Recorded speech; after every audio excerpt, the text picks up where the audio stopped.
So greatness, how did you understand greatness? How have you understand greatness in the past? You kind of do stuff for glory. You do it for like honor, and I always thought it was kind of like that. It's what you do for yourself. That's what I thought greatness always meant. What did you think the relationship between greatness and humility and servanthood? Did you think that they were connected at all? I didn't. I don't know. I just thought, well, what I used to think about my life is that I would go to really good college, I would get a good job, and then I would have enough money so that my kids would be happy and live like a really comfortable life. But after the trip, I don't think that's what makes you happy. I never thought of it as when you're doing something for others in that humble servant way. I didn't think that was necessarily greatness. I always thought that was goodness, but I never defined it as greatness, I don't think. What was your expectation of what we were going to do for these people?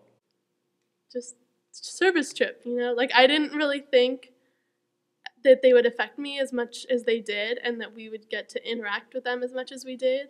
I kind of just thought of it more passively, that we were just going to go there and help people, and that would kind of be it, but I was pleasantly surprised. Did you think that it was even possible that you would receive anything from them? I did, but it was more of a selfish expectation because I felt like, oh, I'm going to do great things, I'm going to help these people, and that helping people makes me feel good, so I'll feel good about myself, and it'll all be great. So complete the sentence. A disciple of Jesus Christ is someone who? A disciple of Jesus Christ is someone who loves with a limitless love, is open to receiving love in a merciful manner. These people changed me in the opposite way and kind of made me feel more humble. Talk about just your first reactions of meeting people in the villages as we started our week. Our very first day when we had the orientation and we kind of walked through the village, and Cameron was explaining to us some things, and I was thinking, why are we doing this? It's almost like we're just walking through their homes and kind of looking at these people as if they were like zoo animals or something, and it just felt weird or wrong to me. So I asked Cameron about it, and he was like, no, it's not like that for them. They love us, and they're happy to see us. It's been just a lot of joy with these kids, and just like, you wanna like, you're so tired and like you wanna like stop, like you wanna take a break, but like they just keep coming and like you can't say no. Like you can't say no to like that joy and just like the simple joy they get from it. Yeah. What is happening here? I'm seeing Angel's house for the first time. 2 years ago we worked on it and it looked just like that one. And now he's got a family in there, he's got his bedroom, his bathroom. Todo bien, ¿verdad? Muy bien. So when we were in Villa Ascension, we were playing, it was really hot outside, with a little girl, and her name was Lucia, and she asked me a few times for water, and so I went up to get it for her, and as soon as I got it for her, she ran over and got another little boy and gave it to him. And I looked at her and was like, oh, but aren't you thirsty? And it was just like, yes, but he needs it more than I do. He is more thirsty than I am. And I mean, it was really hot. I was thirsty too, and it was amazing to me that what little she had, she gave away. And I thought that was really powerful. I don't know, I have a lot, and I don't know if I am as willing to give away. Like, I mean, water was what she wanted then. I don't know if I could give away as much, something that meant as much to me as she did in that little moment. So we're here, we're just starting construction on the house that we're going to be working on.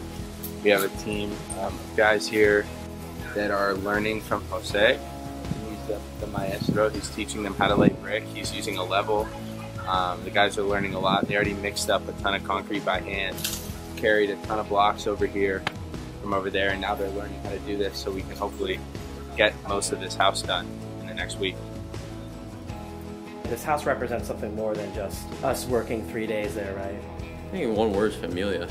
I love that word. And that and compadre, we're part of her community. Like when she goes in that home, she knows that God's love's in there. Después hice una pequeña casita, se me cayó y por la voluntad de Dios, Dios ha tocado la puerta y que Dios ha tocado la puerta y ahora me están haciendo mi casa. Yo me siento muy contenta. Okay. Muy feliz. How do you feel about helping this family out? Pretty amazing. Don't even know them and we're already in love with them. But hopefully it does them well. So the house we painted here in Saman is for a family. The mom and dad is named Manuel and Carly, and they have 3 kids, and it took us 3 days. It went from ramshackle to beautiful, and they are so appreciative. And it was great because the mom and dad helped, and some of their kids helped, and it was a great group project, and I feel great about it. What did you learn from our people in our group? While we were there, I was so proud of my friends and to be friends with those people, and it felt so good to see all of my friends just see their natural beauty. I think we also all were our true selves when we were there, which a lot of times at home there's a lot of distractions obviously here. And I mean, I act different in school than I do with my friends and with my family. And I think when we were in the Dominican, everyone was who they really are and who they're happiest as. But today, how are you different? What's changed about you? I used to think when I was stressing out about homework or whatever, like, oh, stop stressing out. You think about all those people in the world who are just worrying about getting a meal on the table. But now, when I am stressing out, I have a face to think of, and I can say, oh, remember those kids, Mariella and the other people I met there. I can picture their faces. A quote that I really like that Mother Teresa said was that we owe the poor everything because they show us how to love and bring us closer to God, and they help us get to heaven. So I really saw God's love in the people that we met. I have pictures that I look at, and it just constantly reminds me of God's love in other people so that I can bring that back and put it into my own life. How did this particular experience, moment, help you draw close to God? I remember what Pope John Paul II said. He talked about, he had this gift of being able to seek out the Eucharist wherever he was. And when he was in Baltimore, he was visiting America, he was staying in a convent. And they were trying to hide the Blessed Sacrament away from him because he could find it. And so he's walking down this hall and he just kind of looks to his left and says, don't even try. And he knew the Blessed Sacrament was right there, and they didn't want him to. He's like, you have a schedule. And he would spend there hours and hours of just praying. And I thought that was so profound, and that's why I believe him and Pope Francis are what this mission trip is kind of supposed to make you feel like. They want to give love. They want to accept love, and like what Jesus said in the gospel, I'm here to save others, and those who follow me will be at my left and right, not the ones who want to be first. How would you define greatness now? Greatness is God's mercy.